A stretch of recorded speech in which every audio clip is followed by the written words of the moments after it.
On the last morning in CHILE, we stayed in the hotel until checkout, savouring the last few minutes with a hot shower. And as soon as we were back on the road, we had those mountain views in the rearview mirror. This time we were driving to CHILE, another famous spot on the Argentinian side of Patagonia. And the drive was only about 2.5 hours. This time passing lots more turquoise lagoons, lots of dust clouds because the wind was ridiculously strong today. So we could see why Patagonia was famous for its crazy weather, and past lots of cool rock formations. Oh, and I forgot to mention, Jack shaved his head because he got annoyed with having to go to the barbers all the time. Then we found somewhere to park up for the night, shielded by just that bush, which actually did a really good job. And we could even see an iceberg from the door. We woke to this magnificent sunrise across the valley and treated ourselves to a quick breakfast before we got on the road ready to visit the Rito Moreno Glacier. We seemed to be one of the first vehicles there, and the winding road in was incredibly quiet, with random breaks in the tree line where we'd see huge icebergs floating on the water. And then we got our first views of the glacier. It covers an area of almost 100 square miles. It's 19 kilometers long, and above the water stands around 70 meters high, whilst below the water it can reach depths of 170 meters below the lake surface. And the center section of this glacier moves at over 2 meters a day. It's fed by the southern Patagonian ice fields, which is one of the largest ice masses outside of Antarctica, and is the third largest reserve of fresh water on the planet. It was absolutely mind-blowing to look at, and what was even more impressive was the sounds it was making. The movement of the ice down the valley, combined with the early morning temperature changes, meant we heard some huge cracks in the ice, which sounded like thunder echoing through the valley. And as you could see, we waited excitedly for a moment like this where a large section of the ice shelf collapsed into the water below. And Beth was lucky enough to catch this on camera. Here's a close-up shot where you can see the 70-meter high ice shelf falling down. Every once in a while one of these absolutely massive bits falls off, but we weren't lucky enough to see that today. And our plan was originally to spend just a couple of hours here, but we ended up being there more like 6 hours, listening out for the huge cracks and watching as different sections fell into the sea. We were going to leave, but before we did, we decided to head down to the lakeside, where the water near the shoreline was filled with different shapes and sizes of iceberg that had gradually broken away from the glacier. We found a large bit of ice floating just next to the shore, so I thought, why not have a try of some glacial ice that's probably thousands of years old. We then stopped and looked at all the different icebergs that had been shaped by the moving lake waters and the winds. Then in the afternoon we headed back to Calafate and spent the night sleeping in a petrol station car park. The next day in Calafate was fairly chilled. We had barely slept the night before because it was so cold, so we begrudgingly got up and started with a walk around this nature reserve, where we spent about an hour and a half looking at different birds, where Jack was ticking them off his bird watching app. And then we decided to book into a hostel so we could have a warm shower and an afternoon nap, and also hand washed pretty much all our clothes. And for the rest of the day we just chilled, did some video and watched TV. We left our Calafate accommodation the next morning, but not before enjoying some long hot showers and hopping to the supermarket to buy some much needed supplies for the next leg of the journey. From the shores of Lake Argentina, we'd be heading to the border crossing of Rio Turbio, at which point we'd head back into Chile, have a stop off at Puerto Natales for some fuel, and head towards Torres del Paine National Park. There were some amazing viewpoints to start the route, and lots of these small ostrich-like birds dotted around in the fields. But along the 300-kilometre route, we saw hardly any other vehicles. After crossing out of Argentina, which was very easy, we made our way to the Chilean border, where after forms and passport stamps, our vehicle was rigorously inspected for fruits and vegetables. Unfortunately, they did find one onion, which the border guard just pocketed. We picked up a new onion and some other fruits and vegetables in Puerto Natales, filled up with fuel, and obviously got a hot dog while we were there. And en route we had this impromptu drag race against the plane that was leaving the airport, but sadly our van just didn't have the power to keep up. Our wild camping spot for that night was about halfway towards the park's main entrance, and was set just across the way from this waterfall, which was a very relaxing sound, but it did make you need a wee. After choosing our camping spot, we went and explored the waterfall, before cooking ourselves some well-deserved dinner, and wrapping up ready for another cold night in the van. That morning we got up and drove into Torres del Paine National Park for the first time, and the drive was about an hour from where we camped, because annoyingly if you want to stay inside the national park, you have to pay these insane prices for the campsites. But we got there just in time for the park opening, so it meant we got a glimpse of the sunrise over the lakes, which as you can see, was beautiful. And as we carried on driving, we seemed to be filming the whole thing, because everywhere you looked it was just another stunning view. As we continued, we thought we'd ask one of the locals to make sure we were on the right track. Excuse me, do you know how to get to Lago Grey? But they just ignored us. Luckily we found our way and started with the Ferrier hike, which was 3 hours in total. And the first 2 hours were just up, but that did mean it served up some nice views very quickly. And we even spotted Grey Glacier in the distance, which was a terrible view, but here it is. Once we got to the top we had a sit down and took in the view, which was most definitely worth the climb it took to get there, giving a panoramic view of the southern Patagonian ice field. But something else had caught Jack's eye. There was a huge condor in the distance, so Jack slowly made his way over to try and take a picture. But unfortunately it just flew away as soon as he got anywhere near.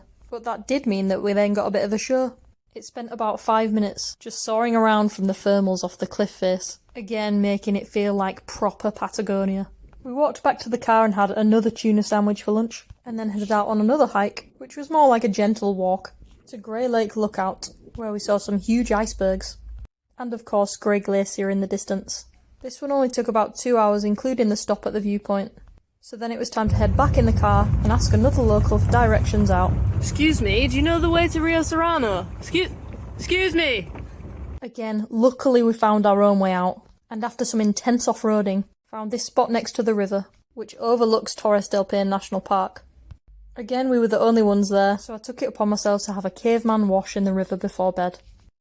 Next day started with some off-road driving, where Beth had to direct me because I had no memory of the previous day's route. Today we'd be walking to the base of Cerro Paine, the most famous day hike in the national park, which forms the start of the famous W Trek. And after stopping off at this viewpoint, it was already clear we were going to have good weather for the day.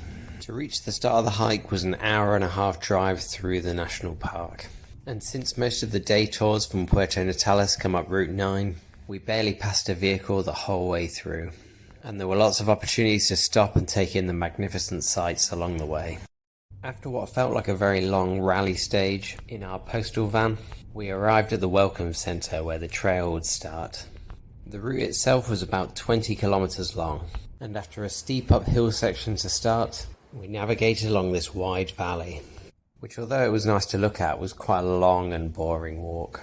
It did cross the river at some points and had some refuges with toilets where you could stop for a break. The last 700 metres was a super steep uphill, but once we arrived at the top the view was pretty magnificent. Sitting at the back of Lago Torres were the 3 granite peaks, Torres North, Torres Central and Torres South, which all rise about 2,500 metres above sea level. We stopped here for some photos, had some lunch and relaxed in the sunshine. Then we started the 10-kilometre trek back to the start, where again we had to ask a local for directions. Excuse me, do you know the directions to Puerto Serrano? The next day was our last day in Torres del Paine National Park, and the weather was not that great. So after off-roading our way out of the wild campsite again, we made our way back into the park, again stopping at some lovely viewpoints along the way. And then we saw this chonky little bird, which looks like a tiny owl with a mouse. So Jack got out to take a closer view, and it turns out that's exactly what it was. A tiny pygmy owl. After taking some pictures, we carried on to our first hike to Salto Grande. Again, I say hike, it was more a gentle walk. But it was beautiful, and very, very blue. The whole walk only took about an hour and a half, but there was some pretty banging scenery the whole way along. Lots more snowy mountains and blue lagoons. And then the furthest point of the hike was Buenos Lookout, which overlooks the French Valley and includes a hanging glacier in the background. And we stayed here for about 10 minutes, where every so often you would hear what sounded like a massive crash of thunder, but again it was just small avalanches from the glacier into the valley. It then started hammering it down, so we decided to get going, while stopping off regularly to take more pictures, and then head to a nearby lake where we could wild camp for the night, where it was super windy and cold, but we were kind of shielded by this big rock. We woke up to these lovely views of the side of the lake, but very quickly the wind picked up and the rain came in. So after a short breakfast, we were back on the road down to Puerto Natales. where the weather seemed to get even worse. So we found a nice coffee shop and chilled out for a bit while we watched the crazy wind through the window. Then we refueled the van and got ourselves a classic Kopek hot dog. That evening we booked into some accommodation which was essentially someone's spare bedroom, but it had an insanely good heater in the room, so we were able to wash some clothes and had a relaxing night in, eating some crisps and watching a film. The next day the weather was pretty much the same. Still hammering it down, but it was a little less windy. So after we dragged out a morning coffee, we got back on the road and headed most of the way to Punta Arenas, which was about 10 minutes from where we needed to drop the camper van. We found a good spot on the cliffs next to the sea, but by this point the wind was going absolutely mad. And we didn't want to park too close to the trees in case they blew over onto the van. So we spent the night with minimal wind protection, getting physically blown around, and it was fair to say that Jack was at the end of his tether. You're right. Just wrapped. 2 nights, Jack. I'm probably going to stay in accommodation tomorrow night. Because it's going to be this again. That night we had an awful sleep, at which point I genuinely gave up on the camper van. So we decided to drive to Punta Arenas and hand it back a day early. Once we'd given it back, we spent some time with this trauma dog to get over the stresses of the last few weeks, followed by some empanadas in town, and a hotel where the owner set fire to the gas pipe in order to start the radiator going, which I'm pretty sure is very illegal and could have easily blown up the hotel. We didn't get much footage from the next day, but it was spent walking around Punta Arenas, which was actually a really big city with a lot going on, including lots of nice restaurants, so we spent most of the time just eating food that wasn't tuna. The next day we had a lie-in and then headed out for something to eat and found this traditional snack bar called Kiosco Roca, which has been open here since 1932, and the specialities are banana milk and then these things called choriquesos, which were about 40p each and just tasted like mini pizzas. Again, weather was hit and miss, so we took shelter in a coffee shop and then walked back to the accommodation so Jack could start on his uni work. And on the way I realised our accommodation was centred in the middle of a bunch of strip clubs. That night we headed out for a Chinese meal, which was pretty average, so I'm still holding out for a Kowloon when I go back to Wakefield. The next morning it was time to take our last journey south in South America. From Punta Arenas in Chile, we'd be travelling for 8 hours in order to reach our destination in the port town of Ushuaia, Argentina. And en route we were required to catch a ferry to cross the Magellan Strait, which combined with the fantastic weather and the lack of wind was actually a very relaxing ferry crossing and only took about half an hour to get across. It would drop us on an archipelago called Tierra del Fuego, or Land of Fire, which was named by the first European explorers who saw the many fires of the indigenous people as they sailed past for the first time. Eventually we arrived in the southernmost city in the world, where we were greeted with lots of restaurant windows containing these huge king crabs. We had a walk around some of the artisan markets, and then it was time to check into our accommodation. So we finally got to drink our bottle of Chilean wine.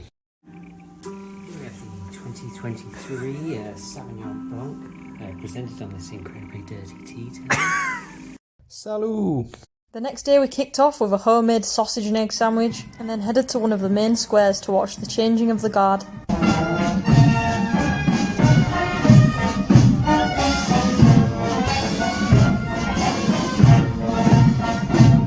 And then they sang a few songs where the locals all joined in and belted it out, with a lot of the lyrics referring to Las Malvinas, which is what they call the Falklands. Awkward. But what was potentially the most interesting thing about this parade was this man here, who definitely wasn't military or royalty, turned up with a plastic crown and sceptre.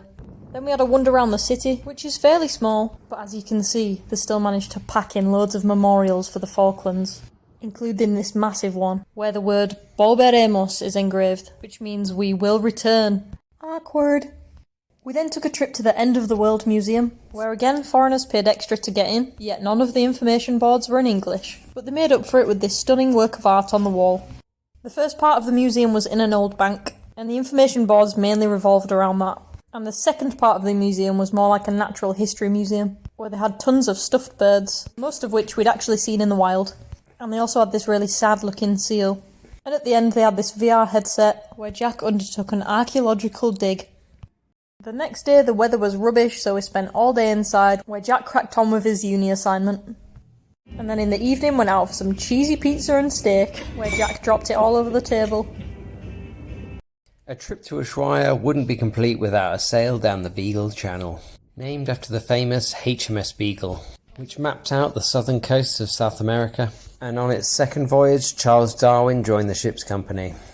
The waterway connects the Atlantic to the Pacific, and prior to the Panama Canal this was the main route the ships had to go. It turned out we'd booked ourselves onto a cruise on the smallest ship in the harbour, which was also deficient to toilet, although this caused us few problems on the trip.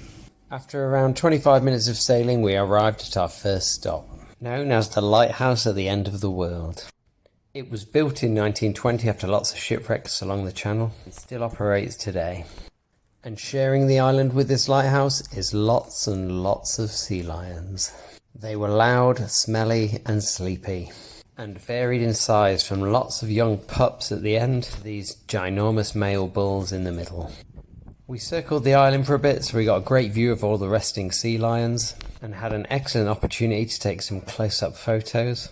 And then we received a nice song from all the sea lions.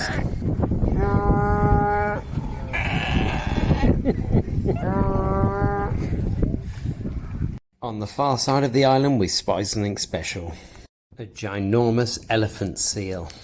These huge animals can weigh up to 4,000 kilograms and can spend up to 10 months of the year at sea. Our next stop was Bruges Island, which was Argentina's second most southern island. So as you can imagine, it was very cold and very windy. Bizarrely, everything south of this point belonged to Chile, which in 1978 Argentina kicked off about. And in the end, Pope John Paul II had to come in and create a peace treaty between the two countries. After a blustery tour of this island, we jumped back on board the boat and checked out some nesting sites for some local cormorants. The first one being rock cormorants that lived on the cliffs, and the second was this huge colony of imperial cormorants, which lived on the smaller islands. The next day we decided to take a trip to the national park, Tierra del Fuego, where I had a nightmare because I dropped my boiled egg on the floor straight away. But I managed to power through and start hiking. Again, because of the time of year, not all of the trails were open. So we did all of the trails that were open instead, walking right up to the Chilean border, where we both briefly, illegally passed into the other country, and Jack even had a wee in two countries at the same time. Now how many of you can say you've done that? Again, it served up some spectacular views, and we hiked about 20k, passing this fjord, which is the only fjord on Argentinian territory. We also took a trip to the visitor centre, which had a little museum. But at about 3 o'clock it started raining, so we decided to head back to the accommodation and warm up. The day had finally come to start heading north again, so we jumped in an Uber and headed to Ushuaia Airport, which as airports go had a pretty spectacular backdrop. Our flight was late in the afternoon, so we were hitting the skies just as golden hour was approaching. Our flight would take us along the Beagle Channel and then up the eastern side of Argentina, to the capital city of Buenos Aires. Our takeoff was a bit sketchy because the wind was very strong today, but the views just kept getting better and better. These would be the last views of the Andes mountain range, which we had followed from its start point in Colombia where we'd done the Lost City trek and had stayed alongside us through Ecuador, Peru, Bolivia and Chile. And in a way it was sad to see them go with the amazing views they'd provided us over the last 3 months. After freezing our butts off in the camper van for the last month, we were very excited to get to Argentina's capital, where the temperature was 24 degrees. Once the plane had landed, we grabbed another Uber and headed to our hostel in the San Telmo region of the city. And little did we know our accommodation was going to be absolutely crap, with more cockroaches than bowls and plates in the kitchen, constant noise from the street outside, and a drainage system in the bathroom that smelled constantly of farts. We had a bit of a lie-in the next morning and then headed straight out for brunch in this cool little bookshop cafe where I have to say they did nail the poached eggs. Then we got the bus further into town where we had a walking tour booked. It wasn't the most interesting walking tour we've done, but it showed us the main sites and a lot of cool buildings, including the Basilica del Santissimo Sacramento, a Romanesque church built in 1916, and some of the grand palaces, including this one owned by the Vatican.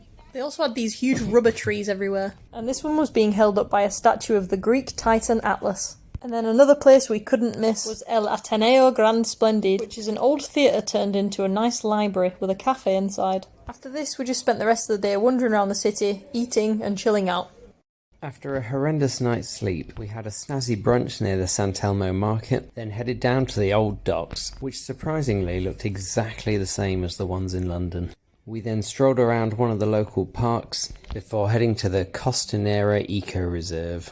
Within the first 5 minutes of entering the park, we were lucky enough to see some lizards, known as an Argentine teju, which during breeding season is one of the few reptiles in the world that can generate heat. And from the looks of these two having a right old scrap, they were very territorial. The path around the reserve led us out to the seafront, where we got these views of the Atlantic Ocean, and with the watercolour reminded us quite a lot of Skegness. From there we headed back into the city for a nice steak lunch, with views over the famous Recoleta Cemetery. That evening we've booked ourselves in for a special treat, a night of watching Buenos Aires' famous dance, the tango. And not only that, it came with free empanadas, and all you can drink wine and soft drinks. The show was made up of lots of sections, some with large groups of dancers, and others with just a single couple on the stage absolutely giving it some. And all of this was accompanied by a live band.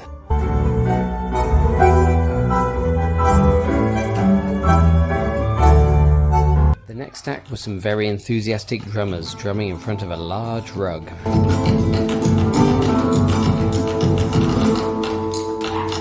Which then somehow turned into an elaborate skipping routine.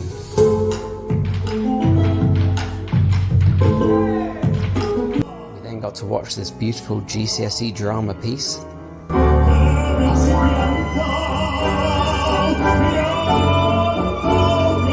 And the night was finished off with this full cast routine. We woke up the next day still absolutely shattered because the hotel and the streets outside were just so loud. So the morning was spent with Jack doing uni work, and then in the afternoon we headed to a local grill festival. Grilled food is a big part of Argentinian culture, and here it's known as asado, which is both a cooking method and a social event focused on slow roasting meat over an open fire. And it's safe to say they absolutely know what they're doing. So we both had some juicy steak, topped off with a beef empanada. And then about an hour after we got back to the hotel, Jack went out for a McDonald's. Then a thunderstorm started, so he came back with a McFlurry. A day of big eats. It was finally time for us to end our whistle-stop tour of Buenos Aires. The city had some real European vibes about it, and lots of events and activities for tourists. We caught a boat that would take us across the sea to Uruguay, followed by a bus that would take us to the capital, Montevideo. We slowly sailed through Buenos Aires harbour, even spotting a rare land-based submarine en route. Then once we were out on the open water, the captain opened her up and off we went. And after a smooth 2-hour journey, we landed in Uruguay, our 40th country together. I'll sit it!